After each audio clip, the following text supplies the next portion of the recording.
நம்ம யூஸ் பண்ணுற எனர்ஜியோட தேவை ஸ்கை ராக்கெட்டில் போயிட்டுருக்கு. அதே சமயத்தில் அதோடைய ப்ரொடக்ஷனும் அதிகமாகிட்டே போகுது.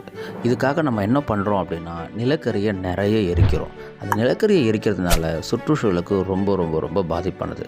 அதே சமயம் ஒரு நாள் கண்டிப்பாக அந்த நிலக்கரி காலியாகிடும். இதுக்கு என்ன தான் வழி அப்படின்னு கேட்டிங்கன்னா, அதுக்கு தான் நம்மக்கிட்ட க்ரீன் எனர்ஜி இருக்கே அப்படின்னு யோசிச்சிங்கன்னா, அதில் ஒரு சவாலான விஷயம் என்ன அப்படின்னு பார்த்தீங்கன்னா, ப்ரொடியூஸ் பண்ணுற எனர்ஜியை ஸ்டோர் பண்ணுறது தான். ஏன்னா நம்மக்கிட்ட solar power, wind power, hydro power இருக்குது. ஆனால் அது தேவைப்படாதப்போ நம்ம ஷட் டவுன் தான் பண்ணி ஆகணும்.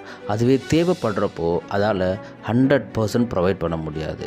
ஏன்னா நம்மக்கிட்ட இருக்க பிரச்சனை என்னென்னா, தேவைப்படாதப்போ அந்த எனர்ஜியை ஸ்டோர் பண்ணி தேவைப்படுறப்போ அந்த எனர்ஜியை யூஸ் பண்ணுறதுக்கு நம்மக்கிட்ட சீப்பரான பேட்ரி டெக்னாலஜி கிடையவே கிடையாது.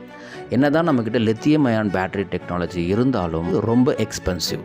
அதே சமயம் அது சுற்றுச்சூழலுக்கு ரொம்பவே கெடுதியானது. அப்போது நம்ம ஒரு ஆல்டர்னேட்டிவை தேடி போய் தான் ஆகணும். இதனால தான் பல டெக்னாலஜிஸ் இந்த ரினியூவபிள் எனர்ஜியை சீப்பராக ஸ்டோர் பண்ண ட்ரை பண்ணிட்டு இருக்குது. இதுக்கு one of the good example gravity battery. இதை பற்றி இன்னும் டீட்டெயிலாக தெரிஞ்சுக்கணும் அப்படின்னா இந்த வீடியோவை மறக்காமல் பாருங்கள். இந்த மாதிரி ப்ராப்ளம்க்கு சிம்பிளான சொல்யூஷன்ஸ் இருக்குது. சிம்பிளாக நம்ம சாண்ட், அதாவது மண், அதில் எனர்ஜியை ஸ்டோர் பண்ண முடியும். அதையே ஒரு பேட்டரியாக யூஸ் பண்ண முடியும். இதை செஞ்சியும் காமிச்சிருக்காங்க, யூஸ் பண்ணிட்டும் இருக்காங்க. போலார் நைட் எனர்ஜி அப்படின்னு ஒரு டீம் சோலார் எனர்ஜியை சோலார் பேனல் மூலமாக சாண்டில் ஸ்டோர் பண்ணி அந்த எனர்ஜியை ரிட்டர்ன் மறுபடியும் யூஸ் பண்ணிகிட்டு இருக்காங்க. அது எப்படின்னு பார்ப்போம் வாங்க. ரொம்ப சிம்பிளாக ஹீட் வெளியே போக முடியாத மாதிரி ஒரு கண்டெய்னர் உருவாக்கி அதில் சாண்ட் ஃபில் பண்ணி அதுக்குள்ளே ஒரு ஹீட்டிங் காயிலை வச்சா போதும்.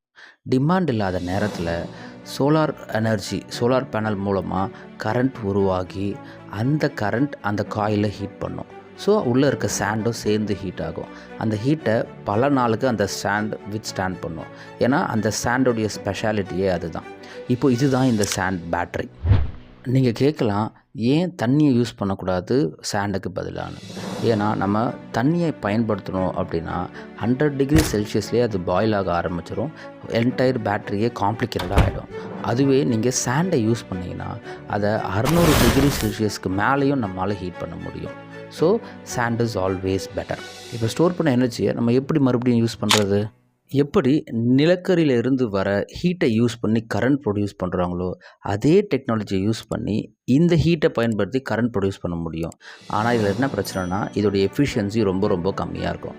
அதுக்கு பதிலாக இந்த போலார் நைட் எனர்ஜி என்ன பண்ணுறாங்கன்னா, இதிலிருந்து வர ஹீட் எனர்ஜியை ஹீட் எக்ஸ்சேஞ்சர் மூலமாக வீட்டில் யூஸ் பண்ணுற வாட்டர் ஹீட்டர், ஸ்டவ், இல்லை ரூமை வார்ம் பண்ணுறதுக்கு இந்த மாதிரியான பர்பஸ்க்கு யூஸ் பண்ணுறாங்க. இதனால் 40% எனர்ஜி தேவை பூர்த்தி அடைஞ்சிடுது. மீதி இருக்க 60% நம்ம வெளியே இருக்க கரண்ட்டை யூஸ் பண்ணிக்கலாம். அதே சமயம் இதனால் 95% எஃபிஷியன்சி கொடுக்க முடிகிறது. இதில் என்ன அட்வான்டேஜ் அப்படின்னு பார்த்தீங்கன்னா, இங்கே நாம் எங்கேயுமே CO2 எமிஷன் பண்ணவே இல்லை. So fully green. இந்த போலார் நைட் எனர்ஜி ப்ரோட்டோடைப் இப்போதைக்கு 100 வீட்டுக்கு எனர்ஜி ப்ரொவைட் பண்ணிகிட்ருக்காங்க. இந்த டெக்னாலஜி ஃப்யூச்சரில் நம்ம பயன்படுத்தினா எப்படி இருக்குன்னு கமெண்ட் பண்ணுங்கள். இந்த வீடியோ இன்ஃபர்மேட்டிவாக இருந்துச்சுன்னா மறக்காமல் ஒரு லைக் பண்ணுங்கள். அப்படியே நம்ம சேனலை சப்ஸ்கிரைப் பண்ணிவிடுங்க. Bye bye.